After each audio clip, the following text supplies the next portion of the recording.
बिस्मिल्लाहिर्रहमानिर्रहीम, अस्सलाम वालेकुम नाज़रीन, आप देख रहे हैं प्रोग्राम टॉप स्टोरी और मैं हूं आपकी मेज़बान फ़िज़ा रियाज। आज की हमारी टॉप स्टोरी होगी वही महंगाई जिसका रोना हम रोज़ आकर रोते हैं। अवाम भी महंगाई के हाथों बेकाबू है, जो महंगाई का जिन है वो बेकाबू हो चुका है और महंगाई के मारे अवाम उनकी चीखें निकल रही हैं, क्या खाएं क्या पिए, क्योंकि हर चीज़ की कीमत दुगनी होती जा रही है।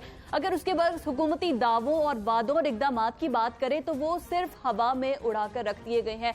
प्राइस कंट्रोल कमेटीज बना दी जाती है, इमरान खान की जानिब से नोटिस ले लिया जाता है, लेकिन हकीकतन होता कुछ भी नहीं है। अगर ऑन ग्राउंड सिचुएशन की बात करें तो आम मार्केट में जो आटे की सूरत हाल है, चीनी की सूरत हाल है, वो सबके सामने है और ना तो आटा दस्तयाब है आवाम को, ना ही चीनी दस्तयाब है। अगर 2018 की बात करें तो जो चक्की का आटा था वो 45 रुपए किलो फरोख्त किया जा रहा था और 2020 में अब 80 रुपए में फरोख्त किया जा रहा है और ये तकरीबन 78% इसकी कीमत में इजाफा हुआ है। चीनी 56 रुपए में फरोख्त की जा रही थी 2018 में, अब 100 रुपए 110 रुपए फरोख्त की जा रही है। अंडे 88 रुपए में फरोख्त किए जा रहे थे 2018 में और अब 160 रुपए दर्जन की कीमत से फरोख्त किए जा रहे हैं। सस्ते रमजान बाजार लगाए गए, सस्ते बाजार जरूर लगाए गए हैं आवाम को रिलीफ देने के लिए हुकूमत की जानिब से और ये कहा जा रहा है कि अब डीसीओज इसकी चेकिंग करेंगे, जो कमिश्नर्स हैं, असिस्टेंट कमिश्नर्स हैं, वो ब्यूरोक्रेसी को मैदान में उतारा जाएगा और जो सस्ते बाजारों में जो अशिया की फराहमी है उसको जो है यकीनी बनाया जाएगा। लेकिन मैं अपनी आंखों देखी अगर सस्ते बाजार की सूरत हाल ये बताऊं तो 4 जिसे कहना चाहिए वो डाइस लगे थे, उनमें से सिर्फ एक डाइस पर केले मौजूद थे 8 से 10 दर्जन बस। इससे अलावा दालें, फल, सब्जियां, गोश्त, कोई भी चीज दस्तयाब नहीं थी। ये मैं आपको जो मैंने अपनी आंखों से आज सूरत हाल देखी है उन सस्ते बाजारों की सूरत हाल बता रही हूँ। प्राइस कंट्रोल करने के अलावा अशिया की दस्तयाबी के लिए हुकूमत कितने इकदाम करी है आज के प्रोग्राम में हम वो डिस्कस करेंगे। लेकिन उससे पहले अभी जो आज अफसोसनाक वाकया पेश आया है, फातिमा वो बच्ची जो अपने वालिद के साथ गुलबर्ग जा रही थी, डाकुओं और डॉल्फिन फोर्स इनकी अहलकारों की आपस में फायरिंग का तबादला हुआ। दिन दिहाड़े दिन की रोशनी में फायरिंग का तबादला हुआ है और फायरिंग के तबादले में डाकू तो जो है उनको तो गोली नहीं लगी है, लेकिन एक बच्ची जो कि राहगुजर थी वहां से उसको जो है वो गोली लगी है और वो मौके पर ही जो है वो उसको शेखजादा अस्पताल मुंतकिल तो किया गया लेकिन वो जांबड़ नहीं हो सकी है और जाँ बहक हो चुकी है। अब उसका पोस्टमार्टम किया जा रहा है ये पता चलाने के लिए कि आखिर ये गोली लगी क्या, ये सारा वाकया हुआ किस तरह से। एंकर पर्सन उमर जावेद हमारे साथ मौजूद है, उनसे बात करते हैं। उमर, बहुत शुक्रिया। ये बताइए ये सारा वाकया जो आज हुआ, जो आज पेश आया, दिन दिहाड़े इस तरह से गोलियों का तबादला किया गया और एक बच्ची जो फातिमा राहगुजर थी उसको लगी और वो अब जाँ बहक हो चुकी है, ये क्या वाकया क्या था बेसिकली? अभी तक पुलिस की तहकीकात क्या कहती है, किसकी गोली थी? फिजा, बहुत शुक्रिया वक्त के लिए। ये वाकया जो है तकरीबन कोई 3 बजे के करीब पेश आया। पुलिस का मौकफ है कि समनाबाद और मिलतबाद में डाकू ने वारदात की और उसके बाद वो वहां से फरार हो रहे थे। एक मोटरसाइकिल की उसके ऊपर नंबर प्लेट भी नहीं लगी हुई थी और ट्रिपलिंग कर रहे थे, जिसकी इनको कॉल मौसूल हुई कि इस हुलिया जात के मुल्ज़िमान जो है वो वारदात करके फरार हो रहे हैं। जिसके बाद पीरू और डॉल्फिन ने उनका ताकुब करना शुरू कर दिया और जब वो समनाबाद में से निकल कर मेन बुलेवर्ड जो इकबाल टाउन की है वहां पे आए तो डाकुओं को पता चल गया कि उनको चेस किया जा रहा है और पुलिस का कहना था कि वहदत रोड तक जब वो पहुंचे तो 2 तरफा फायरिंग का तबादला हुआ, जिसके अंदर डाकुओं की गोली लगने से फातिमा नामी लड़की जो है वो जाँ बहक हो गई। इस तरह के वाकयात अगर मैं आपको थोड़ा सा माजी में लेके जाऊं तो इसी तरह का एक वाकया डॉल्फिन की फायरिंग से एक खातून जो थी वो कोट लखपत के इलाके में जाँ बहक हुई थी। फिर एक शहरी था जिसको ताकुब करते हुए पुलिस ने फायरिंग की थी डॉल्फिन पुलिस ने कब्जाजार के इलाके में और वो भी जाँ बहक हो गया था। इसकी फुटेज भी सामने आई थी, जिसके बाद SOPs बनाई गई थी कि पुलिस जब ऐसे रन एंड चेस का कोई केस होगा तो उसमें फायरिंग नहीं करेगी ताकि जो शहरी हैं जो सड़कों पे मौजूद हैं उनकी जिंदगियां जो है वो खतरे में न डाली जा सके। लेकिन अफसोसनाक बात यह है कि आज फिर इसी तरह का वाकया हुआ। ये चीज तो फोरेंसिक रिपोर्ट जब आएंगी उसके अंदर क्लियर हो जाएगी कि फायरिंग जो है वो डाकुओं की थी या पुलिस की थी, जिसके अंदर ये लड़की जाँ बहक हुई, लेकिन एक इंसानी जान जो थी वो जाया होगी। उमर, अगर मैं गलत नहीं तो मुझे याद पड़ता है कि डॉल्फिन फोर्स के खुद अहलकार अपनी गोली लगने से दूसरे साथी को जो है वो नुकसान पहुंचा चुके हैं, ये उनकी ट्रेनिंग का सूरत हाल है। जी, जब आप SP डॉल्फिन से बात करें या पुलिस से बात करें तो वो कहते हैं कि डॉल्फिन फोर्स के ऊपर वसाइल जो हैं वो बहुत ज्यादा असर किए जा रहे हैं। उनकी हर 2 माह के बाद ट्रेनिंग कराई जाती है और उनको ब्रीफ और डीब्रीफ भी किया जाता है कि सड़क के ऊपर शहरियों से किस तरह से पेश आना है, और ये तमाम जो चीजें हैं उनको एसपी और फिर उसके ऊपर जो सीनियर अफसरान है वो मॉनिटर भी कर रहे होते हैं। लेकिन आज का वाकया इंतहाई अनफॉर्चुनेट होने के साथ साथ इस चीज की जानिब भी तवज्जो दिला रहा है कि कहीं ना कहीं पे लैक ऑफ ट्रेनिंग जो है वो मौजूद है। और ट्रेनिंग ना होने की वजह से मुल्जिमान जब भागते हैं तो पुलिस उनके पीछे अंधाधुंध भागना शुरू कर देती है। उमर, जैसे आपने पहले बोला कि ये कोई पहला वाकया नहीं है, कोट लखपत वाला इंसिडेंस भी आपने याद करवा दिया, वाकयात ये पेश होते रहते हैं। अभी तक पुलिस क्या कहती है कि ये गोली किसकी लगी, डॉल्फिन वालों की लगी या डाकू की लगी? सेकंड, मेरा क्वेश्चन आपसे ये है कि फर्ज कर लें कि अगर पहले भी जो वाकयात हुए हैं उनमें आगे कोई मैकेनिज्म, कोई लॉ के अकॉर्डिंग कोई सजाएं दी गई हैं, कोई लॉ हमारा बना हुआ है ऐसा जो बताए जी अगर पुलिस की भी लग जाती है तो फिर उसके तहत, उस कानून के तहत ऐसे सजाएं भी मिलेंगी? जी बिल्कुल, अगर पुलिस की गोली से कोई शहरी जांबाज होता है तो उसके ऊपर 302 का मुकदमा दर्ज होता है। जैसे मैंने आपको कोट लखपत की बात बताई तो इसके ऊपर पुलिस एहलकारों के ऊपर मुकदमा दर्ज हुआ था, और इंतहाई बावजूद गए हैं मेरे जो बताते हैं कि उस खातून को पैसे देकर, उसके खातून के बुरसा को पैसे पुलिस ने इकट्ठे करके दिए थे, जिसके बाद ये मामला जो था वो सेटल डाउन हुआ था। और जहां तक आपकी बात है कि इस चीज का तयन हो सका, डॉल्फिन के जो तर्जुमान है उनकी जानिब से जो प्रेस रिलीज जारी की गई है उसके अंदर उन्होंने दावा किया है कि ये डाकुओं की गोली थी जो उस खातून को लगी, और वो खातून जो थी मौके पर जांबाज हो गई, जिनका नाम फातिमा बताया जाता है और वो इकबाल टाउन डिस्ट्रिक्ट ब्लॉक की रहने वाली थी। लेकिन यहाँ पे सवाल ये पैदा होता है कि इतनी कबल वक्त ये चीज है, इतनी वहाँ पे सूरत हाल बनी हुई थी, तो उसके अंदर इस चीज का इतनी जल्दी कैसे तयन हो गया? कि इतनी जल्दी तयन कैसे हो गया? उमर साथ ही रहेगा, जमील जफर साहब एसएसपी ऑपरेशंस हमें ज्वाइन कर चुके हैं। सर बहुत शुक्रिया आपके वक्त के लिए। फरमाइएगा अभी तक क्या तहकीकात सामने आई है, किसकी गोली लगी फातिमा को? जी मैडम, अभी तो बताना बहुत मुश्किल होगा इस वक्त इस सिचुएशन में। जब तक फोरेंसिक्स की रिपोर्ट्स नहीं आ जाती, पोस्टमार्टम की रिपोर्ट नहीं आ जाती, इस चीज का तयन नहीं किया जा सकता। सर ये बताएगा कि इस तरह से, जिस तरह उमर भी हमें बता रहे थे कि अगर इस तरह से कोई वाकया पेश आता है जहां पर डाकू अगर भाग रहे हैं और आपने उसे चेस करना है, चेज एंड रन का अगर इस तरह से कोई इंसिडेंट पेश आता है तो फायरिंग नहीं करनी, लेकिन डॉल्फिन एहलकारों की जानिब से फायरिंग की गई है आबादी के अंदर। जी मैडम, बिल्कुल ऐसा ही है कि जब भी कोई ऐसी सिचुएशन होती है उनको फिजिकली रोकने की कोशिश की जाती है, और इस केस में भी जितना हमें पता चला अभी तक कि उन्होंने अपनी गाड़ी से उनको रोकने की कोशिश की उन लोगों को। जो इनिशियली स्टार्ट हुई है वो डाकुओं की तरफ से हुई है, तो उसके बाद ये देखना है कि आया इन्होंने रिस्पॉन्ड किया या नहीं किया। इन्होंने, आपको यही अभी तक नहीं पता कि इन्होंने रिस्पॉन्ड किया है या नहीं? मैडम इस चीज का भी तयन होना है। ठीक है जी, इस चीज का भी तयन होना है। हमारे साथ बहुत शुक्रिया, जमील जफर साहब थे एसएसपी ऑपरेशंस, और उमर जावेद आपका भी बहुत शुक्रिया। अभी इस चीज का तयन होना है कि डॉल्फिन एहलकारों ने जो है वो गोली चलाई है या नहीं है, या फातिमा को गोली किसकी लगी है। खैर आज की हमारी जो टॉप स्टोरी महंगाई, उसकी तरफ आते हैं। हम अपने गेस्ट के तारुफ की तरफ चलते हैं। तो हमारे साथ उस्मान सईद बसरा साहब, सेक्रेटरी इत्तलात पीटीआई पंजाब हमारे साथ मौजूद हैं। इसके अलावा इफ्तिखार अहमद सीनियर एनालिस्ट हमारे साथ मौजूद होंगे। रहीला खादिम हुसैन, रहनुमा मुस्लिम लीग नून, हमें स्टूडियोज में ज्वाइन कर चुके हैं। मैं अपने तमाम मेहमानों का शुक्रिया अदा करूंगी। उस्मान सईद बसरा साहब, मैं आपकी जानिब सबसे पहले आऊंगी। आप चूंकि सिटिंग गवर्नमेंट में हैं और पीटीआई महंगाई को काबू नहीं कर पा रही है, हम किसी भी खबरनामे की लीड, सुपर लीड देखें, कोई भी हम बुलेटिन उठा के देख लें, हर जगह पर, हर न्यूज चैनल्स पर यही डिस्कस हो रहा है कि पीटीआई की गवर्नमेंट अवाम को रिलीफ देने में नाकाम है। गो के बार बार इमरान खान साहब नोटिस ले रहे हैं। क्या स्टांस है पीटीआई का? फिजा, आपका बहुत शुक्रिया। देखिए, इसमें कोई शक नहीं है कि महंगाई का एक मामला जो है वो सरदस्त हमारी हुकूमत को दरपेश है, और हम एडमिट करते हैं कि महंगाई का एक दो एलिमेंट जो है मुख्तलिफ जगहों पे मौजूद हैं, और उसकी सरकोबी के लिए मुसलसल कोशिशें की जा रही हैं। और इसको भी हम नहीं भुला सकते, अगर ये महंगाई आज है पाकिस्तान के अंदर तो ये इसके वजूहात क्या हैं, वो तमाम अवामिल भी हम नजरअंदाज नहीं कर सकते जो माजी में हम लेके इसको कैरी करके आ गया है, जिसकी वजह से ये चीजें महंगाई की सूरत में हमारे सामने खड़ी हैं। लेकिन क्योंकि हम हुकूमत वक्त हैं और हम समझते हैं कि इसकी बेहतरी, जो इसकी सूरत की बेहतरी है, उसके लिए भी इक़दामात हमें उठाने हैं। लेकिन अभी जब से प्राइम मिनिस्टर ने इसके ऊपर एक पूरी कमर कसी है महंगाई के खिलाफ, खास तौर पे आटा और चीनी और जो दालें हैं उनकी अशिया ज़रूरिया जो है, बेसिक जो अशिया ज़रूरिया उनके खिलाफ, तो पिछले 4 से 5 दिन में इसके अंदर बड़ा एक जबरदस्त हमने एक तब्दीली देखी है, मार्केट मैकेनिज्म को तब्दील होते देखा है। महंगाई की ज्यादा जो उसकी वजह है वो हमारे यहाँ पे होर्डिंग है, और अनफॉर्चुनेटली क्योंकि लोग चीजों को की होर्डिंग में चले जाते हैं, इसको जखीरा अंदोजी में चले जाते हैं, तो उसके लिए बेहतरीन इकदाम किए गए हैं। जब चीनी की बात है, चीनी की ऑलरेडी जो हमारी इंपोर्ट है वो एक मार्केट मैकेनिज्म को खराब कर दिया था हमारे जो कार्टेल है, शुगर कार्टेल ने, उसके लिए भी बहुत बड़ी चीनी की इंपोर्ट जो है उसको ऑर्डर प्लेस हो गया, और वो 1-2 दिन में चीनी जो है वो आके हमारी शिपमेंट आना शुरू हो जाएगी।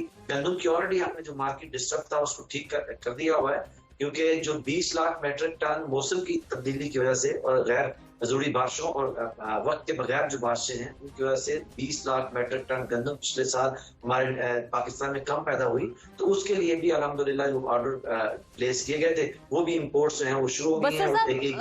आपने बड़ी खूबसूरत बात की, मैं आपको इस बात पे सराहूंगी। आपने बताया कि हम हुकूमत वक्त हैं, पीछे जो हो चुका, लेकिन हमें जो है वो शिकवे शिकायत नहीं करनी, बल्कि हुकूमत वक्त को इसका कोई सोल्यूशन निकालना है। जब अप्रैल में हमारी गंदम की फसल काटी गई तो तभी रियलाइज हो जाना चाहिए था गवर्नमेंट को कि हमारी आबादी के लिहाज से ये गंदम कम है। अगर 27 मिलियन टन का हदफ आपकी गवर्नमेंट ने जो है वो मखसूस किया था तो 25 मिलियन टन मिली, फिर जब 85 लाख टन के मुकाबले में 64 लाख टन एक्सपोर्ट की गई तो भी कम एक्सपोर्ट की गई। तो ये जो इस तरह से फैसला साजी में जो इतनी दुश्वारी और इतने लेट फैसले किए गए, आपको नहीं लगता कि ये एक फेलियर है गवर्नमेंट का?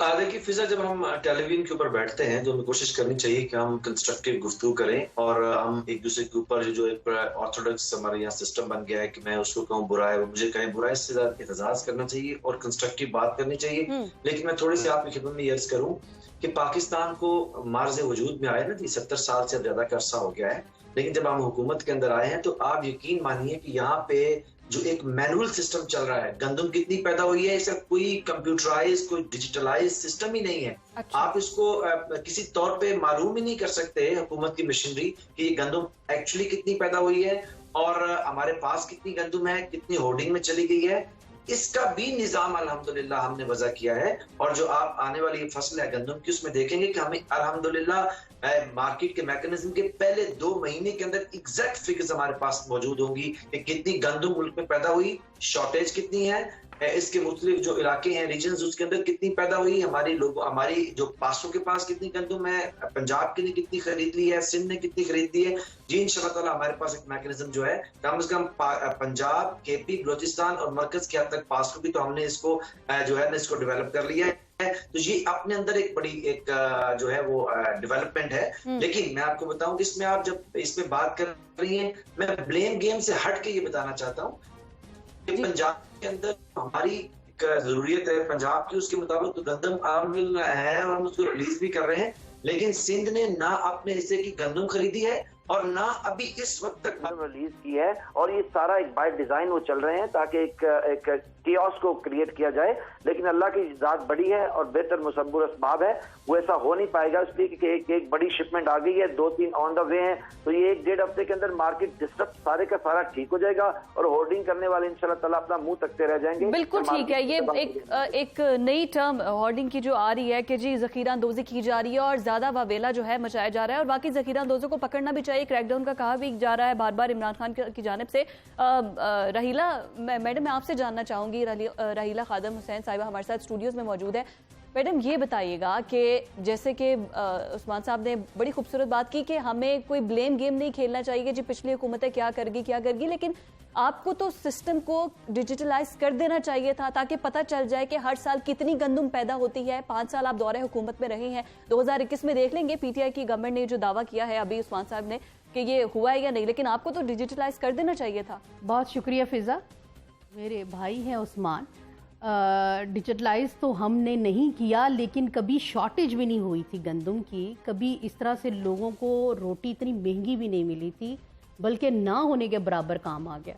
आप ये देखिए, अगर मैनुअल के ऊपर एतराज़ है मेरे भाई को कि मैनुअल वहाँ पर सिस्टम चला लिहाजा में पता नहीं चला, तो फिर आप मान लेना ये आपकी नाकामी है कि हुकूमत को यही नहीं पता हुकूमत को नहीं पता, रियासत को पता होगा, हुकूमत को नहीं पता कि गंदम कितनी आ रही है और मेरे अवाम के लिए कितनी चाहिए, हमें कितनी बचा के रखनी है और कितनी भेज देनी है।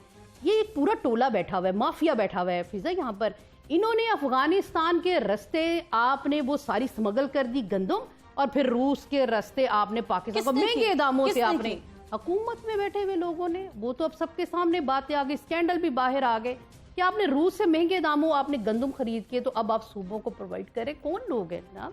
आप बाबा माफियाज की बात कर रहे हैं तो आपके तो राइट और लेफ्ट बैठे हुए हैं। आप जनाब, हम छोड़ के गए ना 2018 में 52 रुपीज थी पर केजी चीनी, आज आपकी मार्केट में, आप तो फिजा घूम के आई है मार्केट में, जरा मुझे बताइएगा क्या प्राइस है?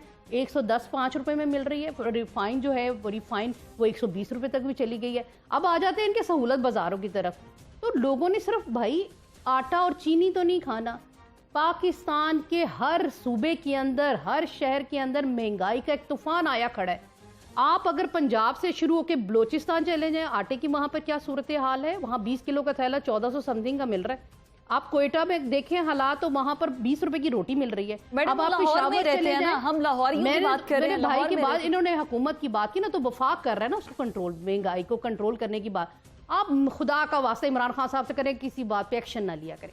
जिस वक्त वो थोड़ा सा एक्शन लेने की तरफ जाते हैं जनाब, वो चीज़ जो है वो मार्केट से गायब हो जाती है। पता नहीं वो माफियाज को बता देते हैं कि जनाब, या वो बता देते हैं कि अब जनाब जल्दी से समेटो ताकि मैं कोई एक्शन ले लूं। क्या कहेंगे आप कि एक्शन ना लें? खान साहब, ये सहूलत बाजार बनाकर आपने इतना बड़ा ढोंग रचा। चले मेरे भाई से क्या, आ जाए चलते हैं लाहौर की मार्केट में, अपने तमाम सहूलत बाजारों की तरफ देखते हैं।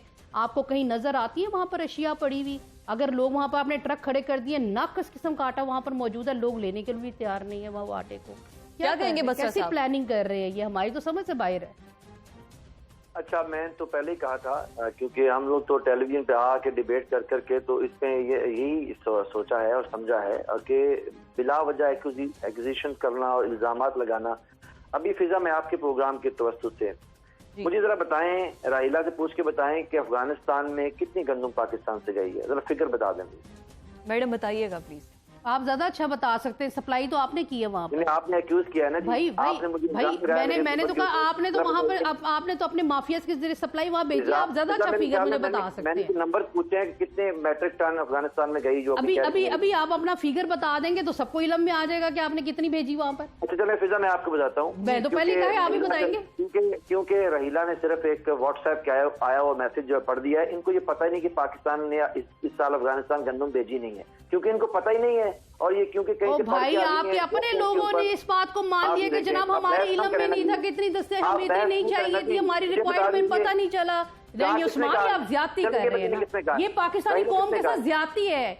आप इतना बड़ा झूठ टीवी पर बैठ के कैसे बोल सकते हो Usman? Quote a person from the government side जिसने ये कहा है, कोट अ पर्सन।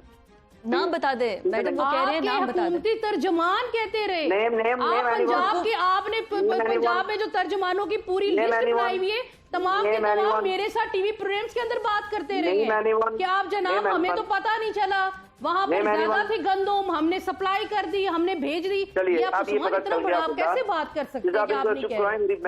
या तो आप आज चुप कर, मुझे आप चुप करा लेंगे, वहाँ को कैसे करवाएंगे? वहाँ आप अच्छा हुकूमती मौक़िफ़ जान लेते हैं ना मैडम। चल गया, ये मैंने आपको एक लिटमस टेस्ट के तौर पे ये बात यहाँ बता दी है कि क्योंकि यहाँ पे आके अपोजिशन के लोग जो है व्हाट्सएप के ऊपर और फेसबुक के ऊपर चल रहे हैं, इनको मालूम नहीं है कि किसने कहा, ये खुद ही एक्यूज किए जा रही हैं। कभी कह रही है रूस से गंदम आई, चले दूसरे एक्विजिशन की तरफ आते हैं। फिजा के प्रोग्राम में रहीला बता दें कि रूस से पाकिस्तान ने गंदम कब खरीदी है। चले मैं दोबारा माफी मांगूंगा, टीवी पे हाथ जोड़ कहूंगा कि रहीला और इनकी पार्टी सच कहती है। बताएं रूस से कितनी गंदम पाकिस्तान ने मंगवाई, कब मंगवाई? प्रोग्राम थोड़ा चलने दे, थोड़ी देर बाद आप ही बताएंगे कि आपने गंदम कहाँ भेजी और कहाँ से वापस मंगवा ली। फिर आपको रहीला से माफी मांगने की जरूरत नहीं पड़ेगी, आपसे कौम माफी की जो है ना तलबगार हो रही है। आप थोड़ी देर बाद खुद ही बता देंगे, जिस तरह आपके तर्जुमान बता के चले जाते हैं। अब तो मैडम जो कमेटी है वो जो तर्जुमानों की उसको तहलील कर दिया गया है, अब ऑफिशियली उनको छोड़ दें, जो पुरानी बातें हुई हैं। मैंने जो पूछा इनसे भाई वो भी तो 2 साल की हुकूमत के अंदर हुआ ना उस्मान की है, मुझे बता दें। इन्होंने एक्यूज किया गवर्नमेंट को। बसरा साहब छोड़ दें तो छोड़ दें, मुझे बस ये बताएं कि आपने इंपोर्ट कितनी गंदम की है। अभी फिजा ने ये बात कही कि जनाब वो पुरानी बात होगी, तर्जुमान जो बातें कहते रहे अब वो डी नोटिफाई हो चुके, तो हमारा क्या कसूर है अगर वो डी नोटिफाई महंगाई हो गई, बोलते तो वो नहीं टीवी चैनल के ऊपर। इसलिए कि मुझे पता चल गया कि रहीला है लूज द लेग्स, इनके पास खड़े होने के लिए लॉजिक नहीं है, इस्तदलाल नहीं है। क्या बात करे सुभान, क्या बात है। या तो आप बता देना, आप लोगों ने वो तर्जुमान जो अपने रखे हुए थे वो गलत बयानी करते थे, दोनों साबित नहीं कर पाई हैं। नहीं उस्मान, फिर आप ये भी कह देना कि जो आपके तर्जुमान है वो झूठ बयान करते रहे। वो जो आपके जनाब वहाँ पर आकर तर्जुमान बताते रहे हुकूमती फिगर, हुकूमती बातें आपके पंजाब के, वो झूठ बोलते रहे। आप बताएं ना कि 2 सालों में वो झूठ बोल रहे थे। मैडम अगर प्रोग्राम को अगर आप दोनों ऐसे ही उलझते रहे तो मैं प्रोग्राम को आगे कंडक्ट नहीं कर सकूंगी। अगर आप नहीं, मैं तो छोटी सी बात पूछ रही हूँ, अगर वो तर्जुमान 2 साल झूठ बोलते रहे तो आज उस्मान सच बोल रहा है, वो बता दें। चलिए उनका सच सुन लेते हैं मैडम, उनका सच सुन लेते हैं। उस्मान साहब मेरा ठीक है, नहीं जवाब दे पाई, अब आपने भी सुन लिया, ठीक है। अच्छा चलिए, आप मुझे ये बताइए आपने गंदम कहाँ से मंगवाई? मैं यही बात बता दें, मैं यही उस्मान साहब आप बता दें कि कहाँ से गवर्नमेंट ने गंदम कहाँ से मंगवाई, कितनी मंगवाई, ये बता दें मुझे, ये फिगर आप दे दें। अच्छा चलिए, मैं पहले तो मेरे ख्याल में जो मॉरल ग्राउंड्स हैं उसके ऊपर रहीला को चाहिए कि वो कहें कि मुझे किसी चीज का मालूम नहीं था और मैंने गवर्नमेंट को ऐसे एक्यूज कर दिया। मैंने तो आपके तर्जुमानों की बात की है उस्मान। मैडम फिर आपको नाम ले देना चाहिए। सर मैं किस तर्जुमान का नाम लूं जो मेरे साथ टीवी प्रोग्राम में यहाँ बैठ कर भी करते रहे, आपके कान में स्टूडियो में बैठ कर भी करते रहे उस्मान। जिसने आपके आगे कान में कही और हमें नहीं पता, वो उसका नाम बता दीजिए, जिसका गवर्नमेंट को भी नहीं पता, लोगों को भी नहीं पता, लेकिन रहीला को पता है, वो नाम बता दें हमें जरा। आप ही के पंजाब के तर्जुमान है, आपने 400 तो आपने तर्जुमान बना रखे, किसके नाम रहीला बताएगी? आप फिजा में कौन से चैनल पे उन तर्जुमानों ने मेरे सामने ये बात नहीं की?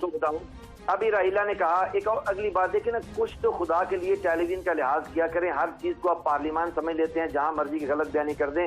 अभी इन्होंने कहा कि वजीर आज़म जिस चीज का नोटिस लेते हैं वो मार्केट से गायब हो जाती हैं। सबसे पहले वजीर आज़म ने पाकिस्तान छोड़ दे ये बातें, मैं कोई डिबेट नहीं, तो वो बता दे मैंने कौन सा झूठ बोला। ठीक है बसर साहब, उस्मान बसर साहब, एक ब्रेक की तरफ मुझे जाना है। ब्रेक के बाद मैं आपसे जानूंगी मैडम, अगर आप इजाजत देंगी तो मैं उस्मान साहब की हुकूमती मौक़िफ़ जानना चाहूंगी कि अवाम के लिए कितनी गंदम पाकिस्तान में मौजूद है जो कि उन्हें फराहम की जाएगी और कहाँ से चले वो भी जान लेते हैं कहाँ से मंगवाई है।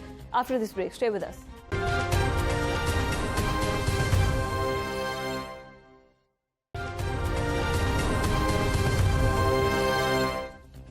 वेलकम बैक नाज़रीन, एक बार फिर से आपको खुशामदीद बोलेंगे। बात हम कर रहे हैं महंगाई पर, और जो सहूलत बाजार बनाए गए हैं हुकूमत की जानिब से पूरे पंजाब के लिए 223 सहूलत बाजार बनाए गए हैं और 31 सहूलत बाजार बनाए गए हैं सिर्फ लाहौरियों के लिए। बसरा साहब, 1.25 करोड़ की आबादी और सहूलत बाजार सिर्फ 31।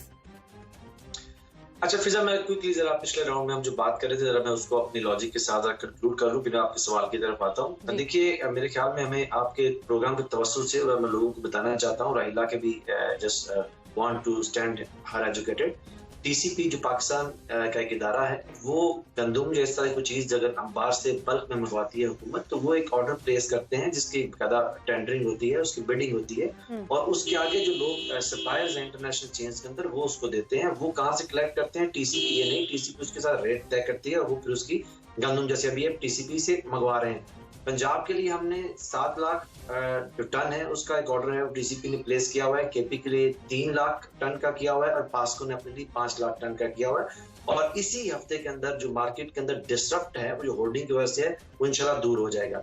अब एक रहीला ने बात की, मैं उसको लॉजिकल जरा उसको कॉन्ट्राडिक्ट करना चाह रहा हूँ। वो कह रही है कि प्राइम मिनिस्टर जिस चीज का नोटिस लेते हैं वो मार्केट से नायाब हो जाती है, गायब हो जाती है। प्राइम मिनिस्टर ने चोरों और चोरी, मनी लॉन्ड्रिंग और मनी लॉन्ड्रर्स और पाकिस्तान के कौमी खजाने को लूटने वालों के खिलाफ सख्त नोटिस ले रखा है, लेकिन वो तो यहाँ पे शहर शहर गली गली जलसे करते फिर रहे हैं, गायब तो नहीं हुए। तो मेरे ख्याल बिल्कुल गलत एक चीज है जो हम बता रहे हैं टीवी के ऊपर, तो ऐसा कुछ नहीं है। अगर गायब होते तो ये सारे चोर और मनी लॉन्ड्रर्स महंगाई का जवाब देंगे तो ज्यादा अच्छी बात होगी, आवाम को रोटी नहीं मिल रही। जी मैं बता रहा हूँ, आपका 809 अरब रुपए का आज शॉर्टफॉल आपके वजीर खजाना ने बता दिया भाई। अच्छा मेरी सुन लेना, देखिए आप मेरे ख्याल फिजा ने उस्मान बसरा से सवाल पूछा है और मुझे कभी इम्कान है कि आप उस्मान बसरा कब जवाब दे रहा है महंगाई का जवाब आ रहे हैं ना, सस्ते बाजार जो बनाए गए उन पे। बसरा साहब अच्छा, मैं लाहौर की सूरत से, क्योंकि मैं सरे-दस्त आज मैं तो लाहौर में मौजूद नहीं हूँ, आज मैं इसी महंगाई के ऊपर जो हमारे मामला थे हम लोग, मैं गुजरांवाला में मौजूद हूँ आज गुजरांवाला में तहसील सतह के ऊपर शहर के अंदर मुख्तलिफ टाउन्स के अंदर जो बाजार लगाए गए हैं, मैंने खुद उनका जायजा लिया, मैं खुद वहां पे गया हूँ, मैंने उनको देखा है। अशाए जरूरिया और खास तौर पे आटा और चीनी वहाँ पे वाफर मौजूद है। सरकारी साहब ये बात होगी गुजरांवाला की, मैं आपसे बात कर रही हूँ लाहौर की, कि लाहौरियों के लिए आबादी है 1.25 करोड़ और बाजार है 31। नहीं तो फिजा से शामिल कर लेना, वाफर तो मौजूद होगा, कीमत तो पूछे। जी प्लीज बस्तर साहब। अच्छा, मुझे लगता है 2 होस्ट हैं, एक फिजा होस्ट है और दूसरा मुझे लगता है कि राहिला होस्ट है। बस अच्छा फिजा, मैं आपको बताऊं कि आपकी आबादी लाहौर की बहुत ज्यादा है और पहले फेज के अंदर, क्योंकि देखिए एक इसके अंदर एक बड़ा इंतजाम करना होता है और इंतजामिया की कुछ मजबूरियां हैं, कुछ उनकी लिमिटेशंस हैं ह्यूमन रिसोर्स के हवाले से। आज से ऑनवर्ड आप देखेंगे इसके अंदर रोज बरोज इजाफा होगा। ठीक है जी। और ये बात आपके आज सवाल उठाने से पहले ही हमने दोपहर में इसको डिस्कस किया है और ये फैसला किया गया है कि जो अल्हम्दुलिल्लाह इसका रिस्पॉन्ड आ रहा है, क्योंकि इसका रिस्पॉन्स ये आ रहा है कि मार्केट में लोग डायरेक्टली इसको अप्रोच कर रहे हैं, तो होर्डिंग वालों की बड़ी इसके अंदर जो है ना वो कमर टूट रही है। तो हमने कहा कि इसको नंबर्स को डबल करें और उसको इंक्रीज करते रहें ताकि ये मार्केट का मैकेनिज्म जो कंट्रोल हो। तो आपकी बात से मैं एग्री करता हूँ कि लाहौर की बड़ी आबादी है और इतने बाजार और इतनी मार्केट उसके लिए थोड़ी है। इसके लिए 2-3 दिन में आप देखेंगे इसके नंबर्स को मैसिवली इंक्रीज किया जा रहा है और इसके ऊपर आप बेहतरी आप उसको महसूस करेंगे। बस्तर साहब, जो गवर्नर साहब हैं पंजाब हुकूमत के, पंजाब के सरवर साहब, चौधरी सरवर साहब ये फरमाते हैं कि हुकूमत को जलसे जुलूसों से, ऑपोजिशन से कोई खतरा नहीं है। आपके गवर्नर खुद ये फरमा रहे हैं कि हुकूमत को अगर टफ टाइम कोई दे रहा है वो सिर्फ महंगाई दे रही है। और ये बात अगर आप लोग खुद मानते हैं, क्योंकि अभी तक प्रोग्राम करते हुए मुझे कोई भी हुकूमती बंदा ऐसा नहीं नजर आया जो इस बात का इकरार ना करे कि महंगाई है, लेकिन आपके अपने बंदे ये खुद कह रहे हैं कि महंगाई है। सॉल्यूशन की तरफ जब आप आते हैं तो फिर कहते हैं कि ह्यूमन रिसोर्स हमारे पास कम है, 31 सहूलत बाजार लगा दिए गए हैं। अच्छा फिजा, इसमें कोई दूसरी राय नहीं है, क्योंकि मसला ये है कि हमारी जो एक सियासी तरबियत है जो वजीर आज़म इमरान खान की तवज्जो से हुई है, मेरे ख्याल में अगर हम माने ना कि महंगाई नहीं है या रवश नहीं है, हुकूमतें कब मानती है कि मसले मसाइल हैं, तो हम उसका हल नहीं कर सकते। क्योंकि बेहतरी तब शुरू हो सकती है, बेहतरी की तरफ सफर तब शुरू हो सकता है जब अपनी उस कमजोरी को उसको माने। तो ये मान रहे हैं, ये तो सारे सोल्यूशन क्या है, मान तो लिया, आगे नेक्स्ट स्टेप देखिए सोल्यूशन ये है कि जो इकोनॉमी होती है मुआशियत वो 2 टीयर्स के अंदर काम करती है, एक छोटे टीयर्स के अंदर और एक बड़े टीयर्स के अंदर। जो बड़े टीयर के इंडिकेशंस हैं अल्हम्दुलिल्लाह वो पॉजिटिव आना शुरू हो गए हैं। सीमेंट की कंजम्पशन पाकिस्तान की रिकॉर्ड हाई चल रही है, आपकी ऑटोमोबाइल इंडस्ट्री जो है, आपकी कारें, आपकी मोटरसाइकिल, वो ऑल टाइम हाई चल रहे हैं। अल्हम्दुलिल्लाह पाकिस्तान के अंदर एक टर्म हुआ करती थी मालियाती खसारा, आपकी हुकूमत ने दहाइयों के बाद मालियाती खसारे को खत्म करके उस पर अबूर पा लिया। अल्हम्दुलिल्लाह आपकी स्टॉक मार्केट बेहतर काम कर रही है। अब इसकी मुझे तो पाकिस्तान बड़ा एक पॉजिटिव इमेज आपने दिखा दिया है बसरा साहब के, पाकिस्तान तो बड़ा पॉजिटिविटी और तरक्की की तरफ जा रहा है। मैडम से जान लेते हैं, मैडम जी जो इमेज आपने बताया है वो इन्हीं से पूछ लेते हैं। अगर इतना अच्छा हमें पाकिस्तान नजर आ रहा है जो कि तरक्की की मंजिल तय करता जा रहा है, तो फिर ऑपोजिशन आप क्यों सड़कों पर आ रहे हैं? इन्हें काम करने दें। नहीं, अब देखिए, मैं कहते हैं कि ये कुछ किसने कहा, इनके आज वजीर जो स्टेट बैंक की सेनेट में ब्रीफिंग दी है इनके वजीर खजाना ने,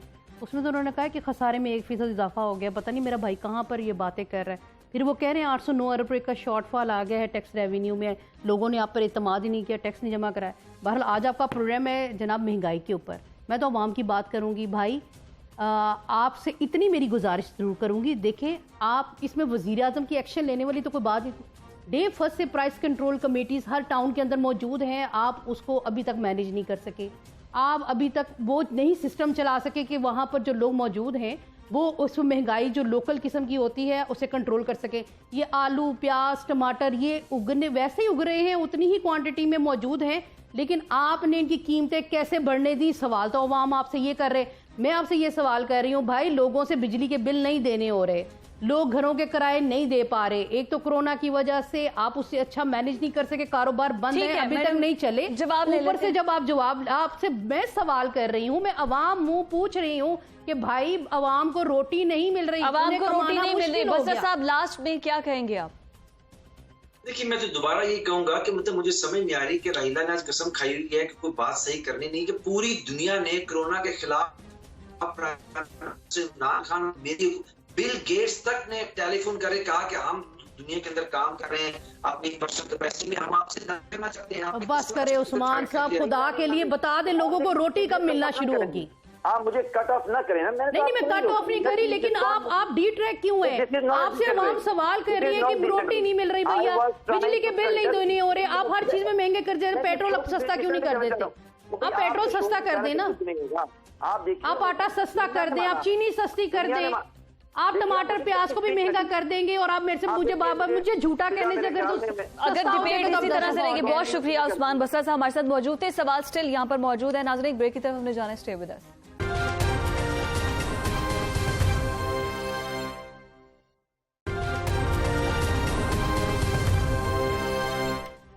वेलकम बैक नाजरीन, एक बार फिर से आपको खुशामदीद बोलेंगे और रहीला मैडम हमारे साथ स्टूडियो में मौजूद हैं। मैडम, ऑपोजिशन अगर बात करें हुकूमत की, चले मान लेते हैं हुकूमत नहीं रिलीफ दे रही आवाम को, ऑपोजिशन भी कोई महंगाई के नाम पर सड़कों पर नहीं निकली, वो गिरफ्तारियों पे निकली है, आवाम आपसे ये भी गिला कर रही है। नहीं फिजा, अगर आप हमारी सारी असम्बली की प्रोसीडिंग देखें, हमारे एहतजाज देखें, हमारे जलसे देखें, तो उसके अंदर जो पहली हमारी बात है वो महंगाई के ऊपर ही कह रहे हैं। अभी आप मरियम बीबी की अगर कराची की वाली स्पीच देख लें, अभी अगर आप गुजरांवाला वाली देख लें, तो आपको उसके अंदर तो वो वाज़ेह पैगाम दे रही है कि जनाब आपने लोगों को बेरोज़गार कर दिया, लोगों को अशियाए ज़रूरत की जो ज़िंदगी की चीज़ें हैं वो दस्तयाब नहीं हैं, उसे आपने सबको कहाँ गायब कर दिया। तो वो ऑपोजिशन की आवाज़ है ना। ऑपोजिशन की, ठीक है मान लिया, लेकिन मैं ऑन ग्राउंड पब्लिक की बात कर रही हूँ, जिस पब्लिक को मैं डील करती हूँ। जब मैं लाहौरियों की बात करती हूँ तो लाहौरी ये कहते हैं कि हमें क्या लगे, सड़कों पर वो आ भी जाए तो कौन सा हमें सस्ता आटा मिल जाएगा, हमें कौन सा रोजगार मिल जाएगा। वो ये ऑपोजिशन से भी खिला कर रहे हैं। नहीं फिजा, ऐसी बात नहीं है। अगर आप 2018 की जरा कीमतें उठा के देख लें, सस्ते बाजार के अंदर हम 230 रुपए का 10 किलो का बैग बिकता रहा है, मिलता रहा है। अब 2017 और 18 का भी कंपैरिजन कर ले, उसमें भी गैस की कीमत में आपने 100% से ज्यादा इजाफा किया। आप कीमतें उठा के प्याज की ठीक है, कीमत उठा के देखें। अब मैंने आपको